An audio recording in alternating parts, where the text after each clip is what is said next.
Have you ever prayed in front of someone and noticed their reaction shift? Like they suddenly became tense or even angry? Maybe you bowed your head in a restaurant and someone scoffed. Or perhaps a friend rolled their eyes when you mentioned prayer. It's strange, isn't it? Prayer is a beautiful, peaceful act, so why does it stir up anger in some people? Why do certain hearts harden at the very mention of God? Well, there's more to this than meets the eye. There's a deeper, hidden spiritual truth at play, and today we're going to uncover it. But before we dive in, take a moment to like this video, subscribe to the channel, and boldly declare your faith in the comments by writing, "I will keep praying." This small act isn't just engagement, it's a statement of faith. And trust me, if you're serious about standing strong in a world that resists prayer, you'll want to stay till the end, because what we uncover today might just shift your entire perspective. Let's start with a story. A young man named Samuel had just started a new job. He was excited, full of faith, and ready to be a light in his workplace. Every day at lunch, he would quietly bow his head and pray over his meal. He never made a big show of it, just a simple, sincere prayer. But one afternoon, something unexpected happened. As he whispered his Amen and reached for his sandwich, he heard a sharp voice across the table. "Do you really think that does anything?" Samuel looked up. It was his co-worker, Jake. His tone wasn't just skeptical, it was irritated, almost resentful. Samuel smiled gently. "Yeah, I do." Jake scoffed, shaking his head. "I don't get you Christians always praying like it changes the world." Samuel felt a weight in the air. It wasn't just sarcasm, it was resistance, almost like something inside Jake couldn't stand the presence of prayer. Do you believe prayer has the power to change hearts, even those that resist? Type Amen in the comments if you agree. Now let's pause here for a moment, because maybe you've experienced something like this. Maybe someone has mocked your faith, dismissed your prayers, or even gotten angry just because you mentioned God. Why does this happen? C.S. Lewis once wrote about how people who resist God aren't always rejecting Him because they don't believe. Sometimes they're resisting because deep down, they do believe. And they're afraid of what that means. You see, prayer isn't just words. It's an act of surrender. It's an acknowledgement that God is real, that He is in control, and that we are dependent on Him. For someone who has spent their life pushing God away, that truth can feel uncomfortable, even threatening. Think about it. When Jesus walked the earth, He was perfect, loving, compassionate, and full of grace, and yet, people hated Him. The Pharisees, the religious leaders, the very ones who should have recognized Him.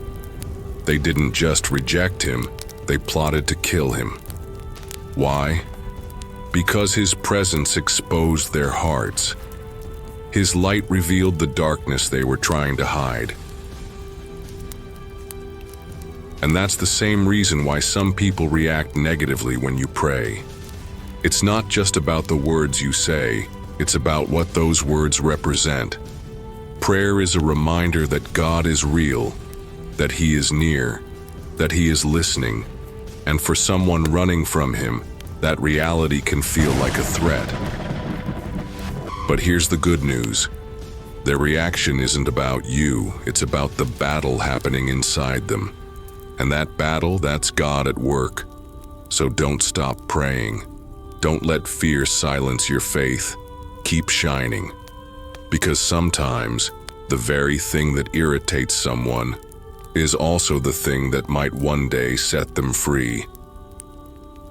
Have you ever faced criticism or resistance for praying? Comment yes and share how you responded. I'd love to hear your story. Why does prayer stir something deep inside people? Sometimes anger, sometimes discomfort, sometimes even hostility. We've uncovered one truth, that prayer is powerful.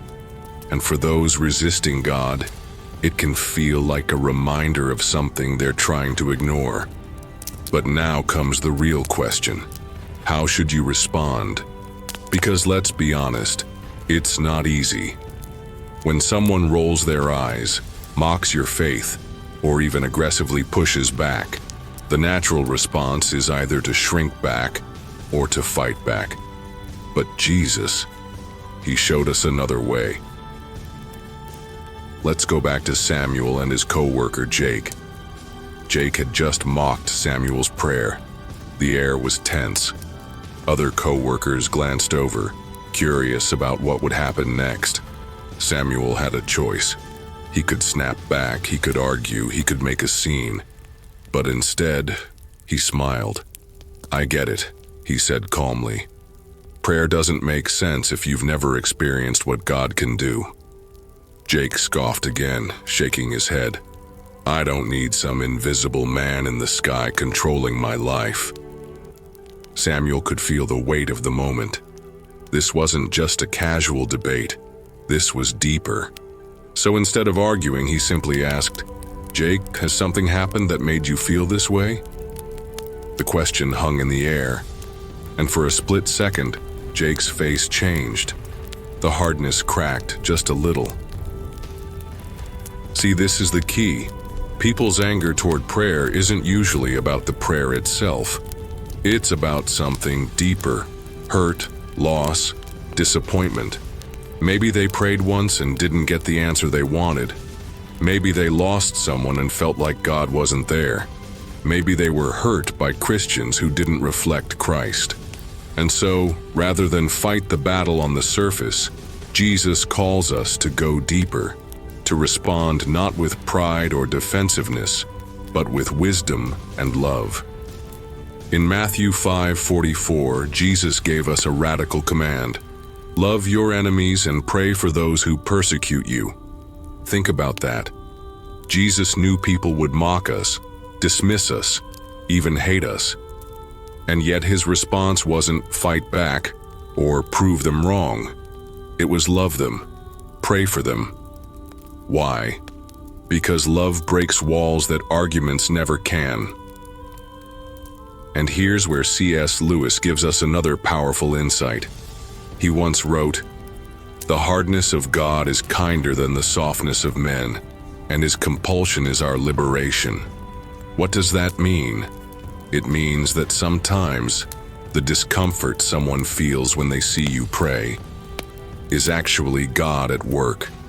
It feels like resistance, but what if it's actually conviction?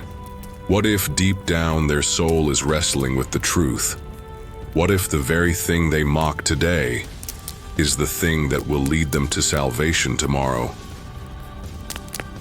Because let's not forget, some of the greatest enemies of Christ became his greatest followers. Take Paul.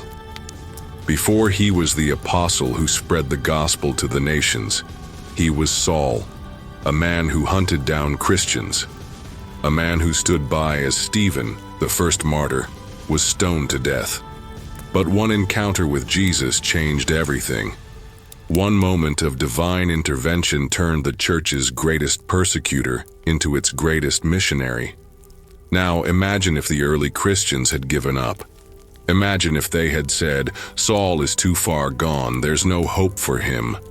But they didn't. They prayed, they persevered.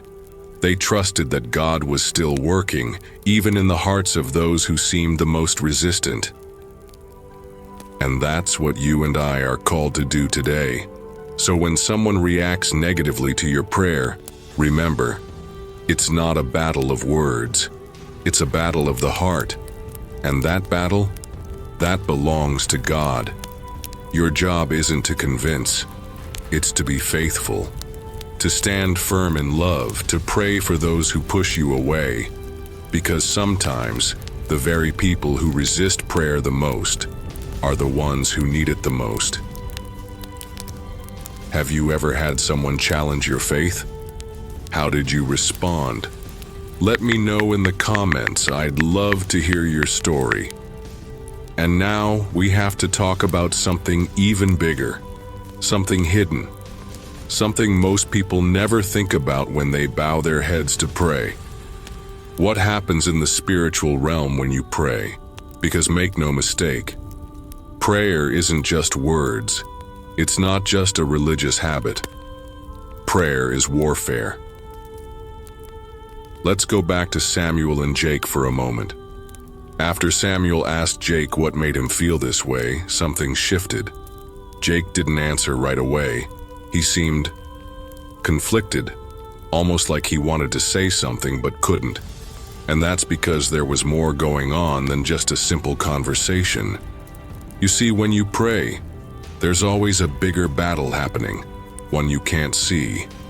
In Ephesians 6:12, Paul tells us, "For we wrestle not against flesh and blood, but against principalities, against powers, against the rulers of the darkness of this world, against spiritual wickedness in high places." This means that when someone gets angry at your prayer, it's not just about them. There are unseen forces at work, forces that don't want that person to hear the truth. That's why some people react so strongly, because deep down, the enemy knows that if they start to seek God, the chains he's had on them will begin to break. And this isn't just theory, it's biblical. Let me take you to one of the most powerful stories about prayer in the Bible. Samuel, chapter 10. Samuel, a man of deep faith, had been praying and fasting for 21 days, seeking an answer from God. But nothing happened.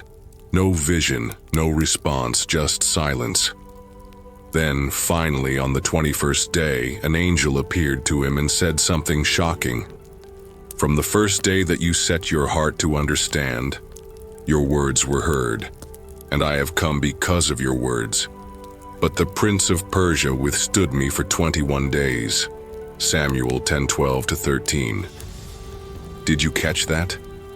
The angel was sent the moment Samuel started praying, but a demonic force fought against him for 21 days, delaying the answer. There was an unseen battle in the spiritual realm. And the same is true today. Every time you pray, something shifts in the spiritual world. Every time you lift up a name before God, strongholds begin to tremble. That's why prayer isn't just a personal habit. It's a threat to the kingdom of darkness. And that's why the enemy fights so hard to keep people from praying. That's why he stirs anger in those who hear your prayers. That's why distractions pop up the moment you try to spend time with God. Because he knows, if you keep praying, something will change. So here's what I want to tell you today. Don't stop praying. Even when people mock you. Even when it feels like nothing is happening. Even when it seems like God is silent. Because the moment you pray, the battle begins. And what you see in the natural world is only a fraction of what's really happening. Remember Samuel and his co-worker Jake? A few days later, something unexpected happened. Jake pulled Samuel aside when no one else was around. His voice was quieter this time. "Hey, I know I gave you a hard time the other day." Samuel nodded, listening. Jake hesitated. Then, almost reluctantly, he admitted, "I used to pray. A long time ago." There it was, the crack in the wall, the evidence that God was already working. And all it took was a simple, faithful prayer. So let me ask you, who in your life seems closed off to God? Who has pushed back against prayer? Could it be that their resistance is actually a sign that God is trying to reach them? Could it be that your prayers are part of their story? Drop a "keep praying" in the comments if this spoke to you today. Let's stand together in faith. Because prayer is powerful. Prayer is warfare. And prayer changes everything. This next video is handpicked just for you. YouTube knows you'll love it. Or dive into this C.S. Lewis playlist for even deeper wisdom. And hey, don't leave without subscribing. Your journey has just begun.